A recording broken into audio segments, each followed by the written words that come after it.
তোমরা বলেছিলে আমার ফ্রুট গামিজের একটা রেসিপি দেখতে চাও। তোমাদের জন্যই আমি এই রেসিপিটা বানিয়ে ফেললাম। বেশি কিছু লাগে না, শুধু 3-4টে জিনিসের মধ্যেই কিন্তু এই সুন্দর গামিজটা হয়ে যায়।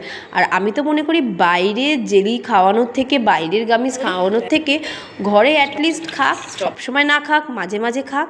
তো তোমরা দেখতেই পাচ্ছ আমি কীভাবে ফ্রুট গামিজটা বানালাম।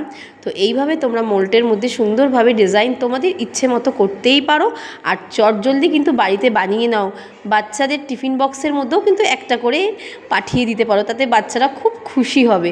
আর এদিক ওদিক যখন যাবে, একটা দুটো বাইরের লজেন্স কেনার থেকে আমার ঘরে বানানোর ফ্রুট গামিজটাই আমি দিয়ে দেবো। তাতে একটু না হলেও বাইরের থেকে নিজের হাতে বানানো গামিজটা খেলে একটু মনটা শান্তি হবে যে ঘরের খেয়েছে, বাইরের কিছু খায়নি। তো চটজলদি দেরি না করে এরকম সুন্দর সুন্দর গামিজ বানিয়ে ফেলো আর বাড়িতে চেষ্টা করো এগুলো বানানোর। আর চিনি দিয়েছি বলে ভেবো না কিন্তু এটা আনহেলদি। যারা চিনি স্কিপ করবে তারা হানিও দিতে পারো।